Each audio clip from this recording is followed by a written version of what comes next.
fédéré beaucoup de monde autour de ce projet en 4 ans. Ça, c'est une vraie réussite. Moi, je le sens et ça me touche, ça me fait plaisir parce qu'au-delà de mon plaisir de réaliser mes rêves, je me rends compte qu'on entraîne un peu d'autres personnes là-dedans et ça, c'est ce qu'il y a de plus fort.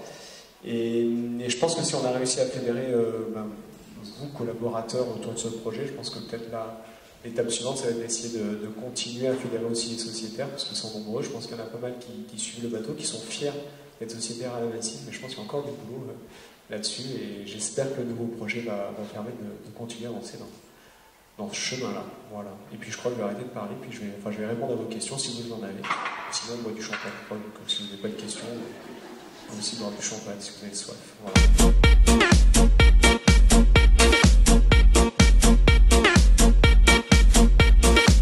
C'est qu'on échange un petit peu, enfin comme dites-moi si. Il y a 2 micros en plus. Ah, mais ils sont timides. Le nouveau bateau, c'est bien, on se projette dans l'avenir, ça me plaît ça. Le nouveau bateau, il avance bien. Comme vous le savez, il y a plein de gros morceaux du puzzle. C'est un grand bateau avec un peu des morceaux à droite à gauche. La coque centrale, qui est comme l'élément majeur du bateau, qui était construit donc, chez Multiplast à Vannes, est quasiment terminé, parce que si je ne me trompe pas, il lance la dernière cuisson ce week-end. Et le bateau va être transporté de Vannes à Lorient la semaine prochaine. À Lorient, chez CDK, où on va faire l'assemblage de toutes les grandes pièces. Les autres grandes pièces, donc il y avait le flogger tribord qui était construit à Port-la-Forêt, qui a été amené à la mi-novembre à Lorient, qui est en finition, lui, à Lorient. Donc voilà, on a déjà 2 flotteurs. Du coup, le flotteur bâbord, qui est fabriqué dans les mêmes moules, est en cours de construction à Port-la-Forêt. Il va être livré, je ne me souviens plus trop, mais je crois février et mars, il arrive à Lorient. Et les bras qui permettent d'assembler tout ça, ils sont en finition, en train de terminer à Port-la-Forêt. Voilà. Donc les gros morceaux du puzzle arrivent. Qu'est-ce qu'il y a d'autre? Le mât, on a fini l'outillage il y a quelques semaines, et donc là on est en début de construction vraiment du mât. J'étais chez le voilier hier, les dessins sont en finalisation. Et les voiles, le tissu est fabriqué aux États-Unis, ça va être envoyé là dans quelques semaines. Avant Noël, on va valider les dessins, et donc ça va être fait en janvier-février. Qu'est-ce qu'il y a d'autre? Ouais, voilà, c'est à peu près les grandes lignes. Et on a fait une opération presse la semaine dernière. Donc c'est vrai que jusqu'à présent, on n'avait pas trop parlé, parce qu'on ne voulait pas qu'il y ait confusion entre la route du Rhum et le projet suivant. Donc là, jeudi dernier, il y a une quinzaine de journalistes qui sont venus en Bretagne pour voir tout ça. Donc vous avez peut-être vu des images aussi dans la presse ces derniers jours. Donc voilà, ça permet de se rendre compte un peu de ce bateau qui va être assez extraordinaire, j'en suis à peu près sûr.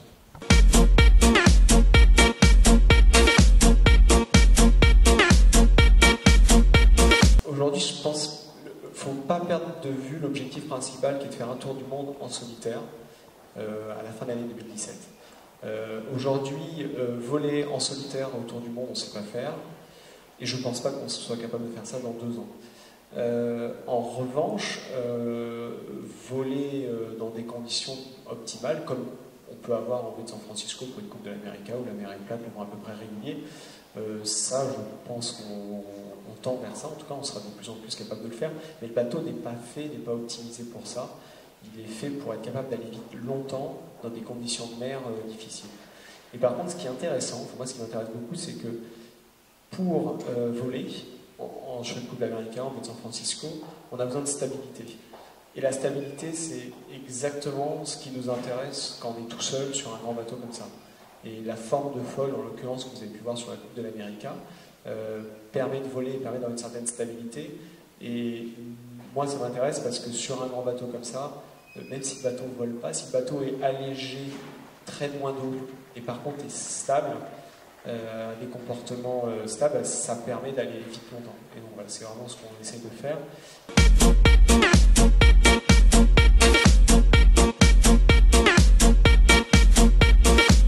Oui, moi j'en ai une, François, qui va nous replonger légèrement en arrière, très légèrement. On a gagné les 2 courses les plus prestigieuses, le Vendée et la Route du Rhum. En termes d'émotion à l'arrivée, qu'est-ce qui a été le plus fort pour toi?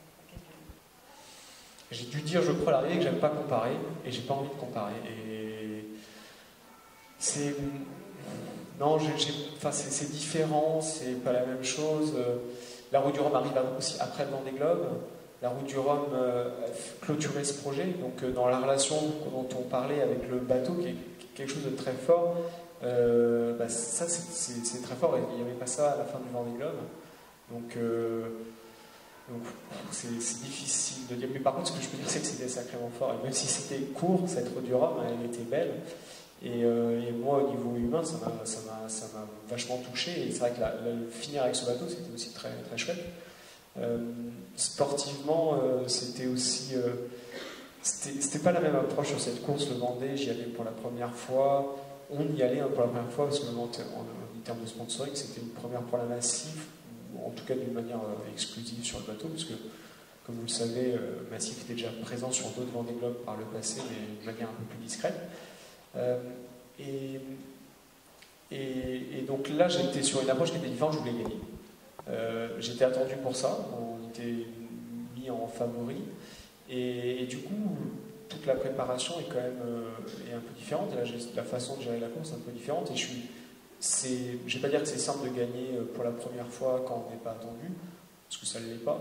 Mais pour moi, en tant que sportif, être capable de gagner une deuxième fois et de prouver que c'était pas un hasard sur ce Vendée Globe et que je pouvais être attendu, être favori et gérer ce statut, c'est pas rien. Enfin, moi, ça me plaît en tant que sportif, donc j'en suis très content. Et donc voilà, donc c'était pas mal. Et quelque part, le dématage sur la Jaguar aussi l'an dernier m'a pas mal touché, évidemment. Donc voilà, arriver à tourner la page et finir comme ça, c'est fort, quoi. Donc non, c'était pas négligeable, cette émotion à l'arrivée.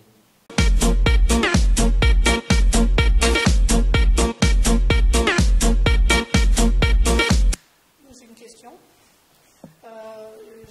J'ai lu que tu avais dit qu'en termes de fatigue, il n'aurait pas fallu que ça dure une journée de plus parce que tu étais épuisé. Donc qu'est-ce qui se serait passé s'il y avait eu une journée de plus à cause d'un incident ou autre, etc. S'il y avait une journée de plus, c'est ça, le bateau, il va continuer, mais le niveau de performance que je m'étais donné, j'aurais pas été capable de le tenir une journée de plus. Il y aurait une journée de plus, j'aurais continué à naviguer, mais s'il y avait eu des grains, des changements de voile à faire, j'aurais pas été aussi rapide, pas aussi lucide, pas au même niveau de performance que ce que j'étais avant. Et ça, c'est chouette, parce que ça veut dire que voilà, la course durait 12 jours et j'étais capable de me mettre un rythme qui était le bon rythme, ce qui n'est pas simple. Et c'est vrai que c'est pas forcément facile de passer d'un Vendée qui va durer 78 jours, une Route du Rhum qui dure 12 jours, il faut être capable d'adapter. Et donc voilà, donc j'aurais été obligé, j'aurais été moins performant. Mais bon, le bateau aurait continué à avancer, mais ceci dit, on va faire des bêtises après quand on est moins lucide et quand on est fatigué, donc moi j'étais bien content d'arriver.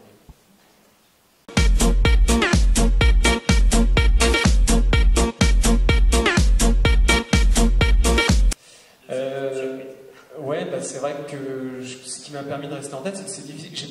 J'ai vu Jérém Bayou assez rapidement à l'arrivée, mais on n'a pas eu le temps de beaucoup discuter. On a déjà, donc juste après la perte du SPI, quelques heures juste après, ça aurait été bien de la voir. Bon, c'est pas très grave, on a eu du vent un peu plus fort, donc c'est pas forcément la voile idéale.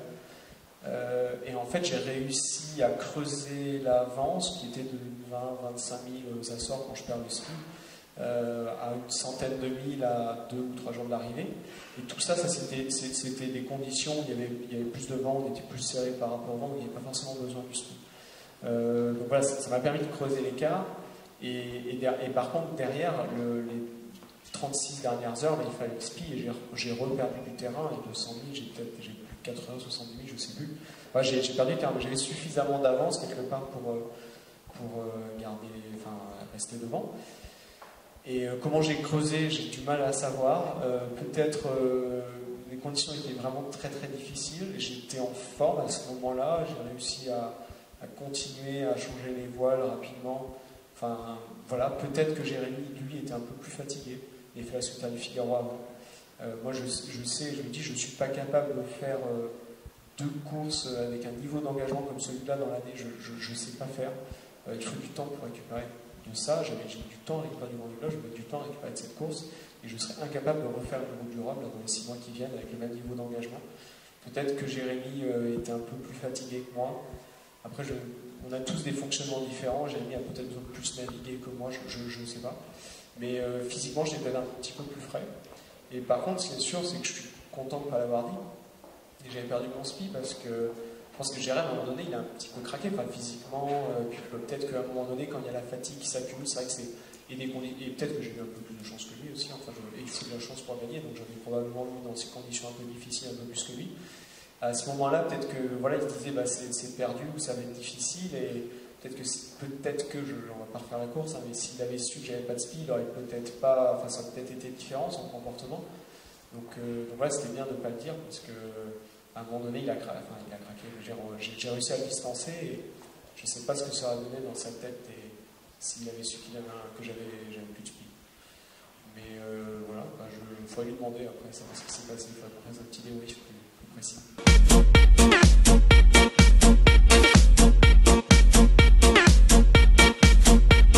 La différence la plus difficile, je pense, c'est monocoque, multicoque. Et voilà, bah, il va falloir s'entraîner. Il va falloir que je navigue en multicoque le plus possible dans les années et les mois qui viennent. Avant la fin de la construction, je vais essayer de naviguer le plus possible en multicoque sur les plus petits bateaux.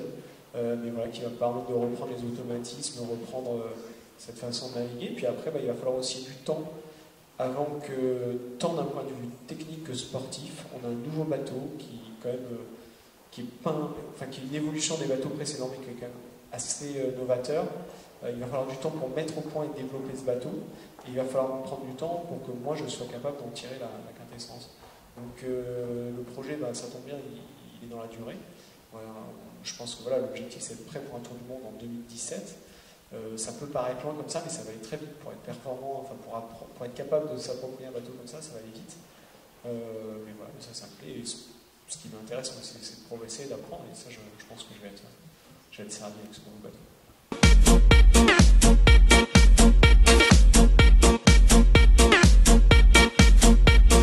Alors le bateau massif va être vendu et le nouveau sponsor va bientôt parler, je crois le 10-11 décembre, enfin semaine prochaine, on saura le nouvel acquéreur.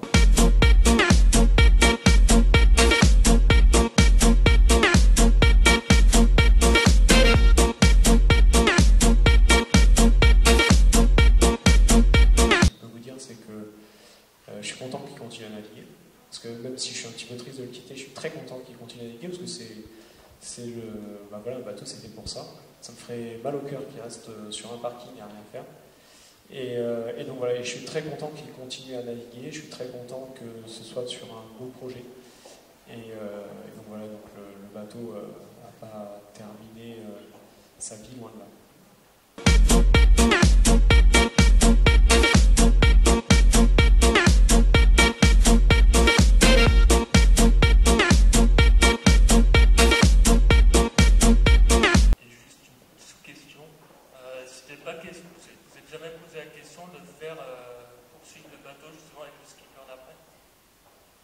Non.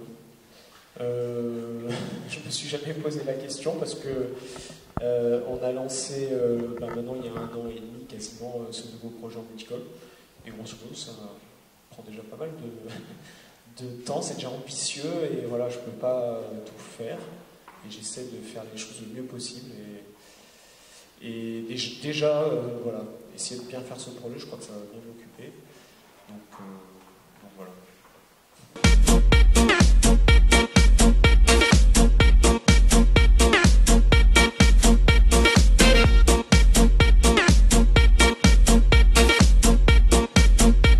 J'ai encore une question alors.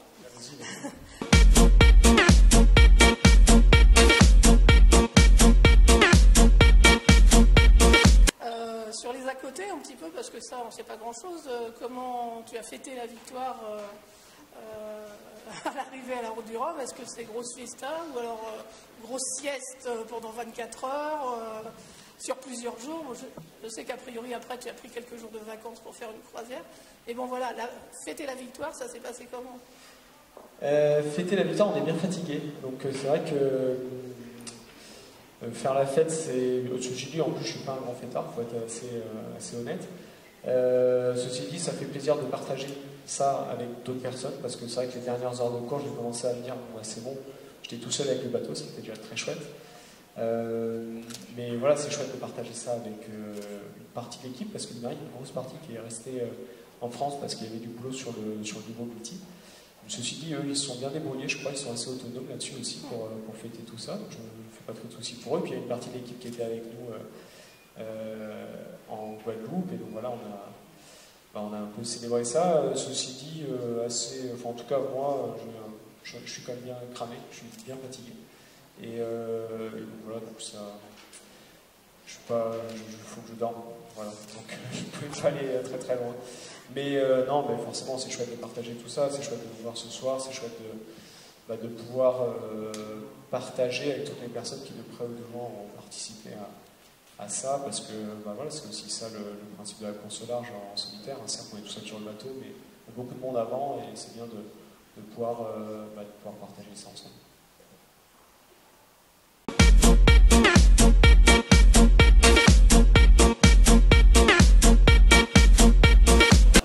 La question. Alors comment j'ai géré la différence entre le Vendée Globe où j'étais très près d'Armel et la Route du Rhum. Peut-être que si j'ai gagné la Route du Rhum, c'est parce que j'ai eu la chance d'avoir un entraînement poussé avec Armel pendant assez longtemps, il y a 2 ans, que Jérémy n'a pas eu.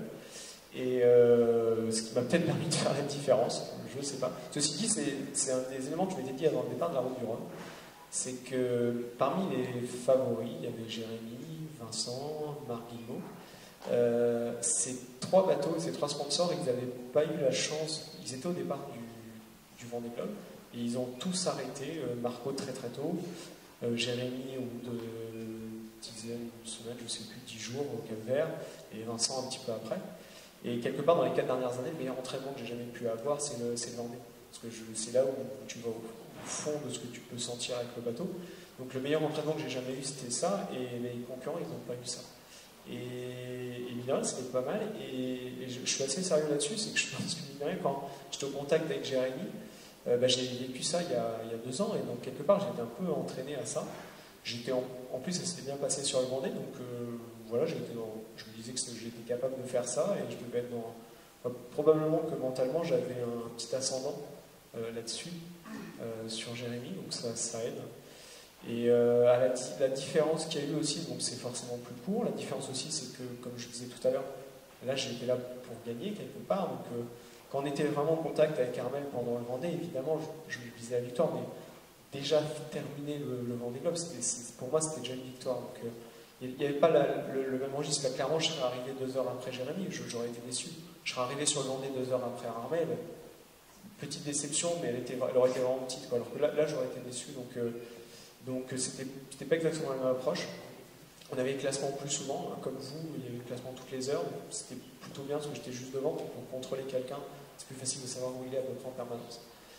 Et donc voilà, mais ce qui était sympa, c'est que j'étais prêt à me battre. Donc j'avais toutes les armes, j'avais un bateau, si ce n'est un spi, j'avais un bateau qui était en forme. Et moi je m'étais entraîné pour ça.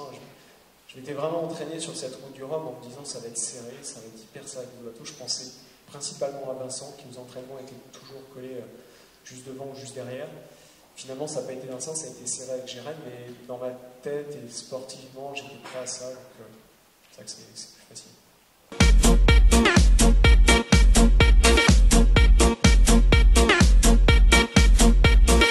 Est-ce que c'est pour terroriser ou enrager ceux qui craquent un peu?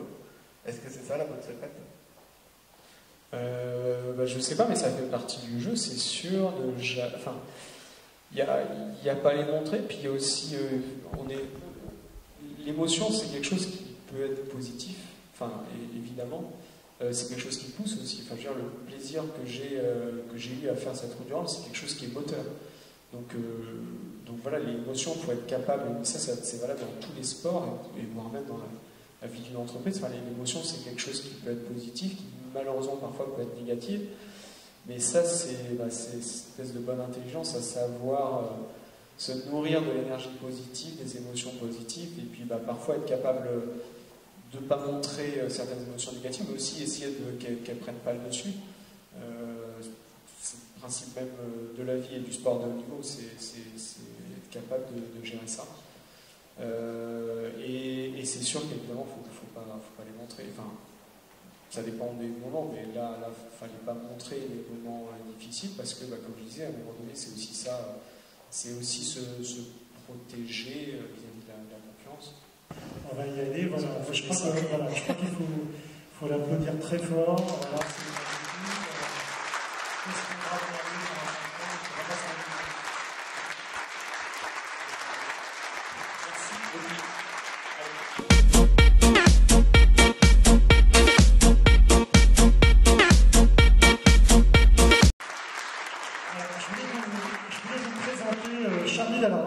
Charlie Darin, il courra en 2015 aux couleurs de la Massif en Figaro.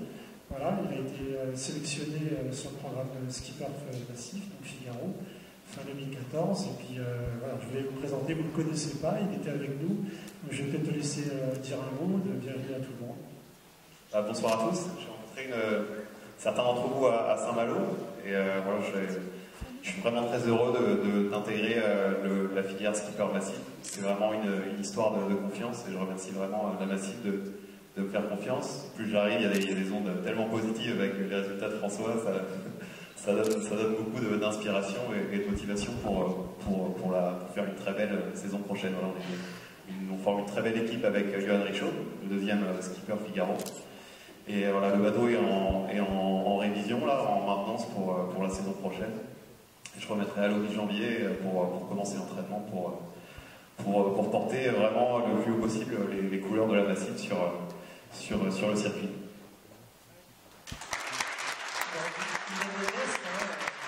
Je crois qu'on peut le féliciter, il est quand même champion de France en 2014, champion de France en Figaro, donc encore au large. C'est un très beau palmarès déjà, et on compte sur toi pour gagner des courses. Voilà. Bon, alors donc, écoutez, je vous invite tous et toutes à prendre un coup, je crois que c'est prévu là-haut. Voilà.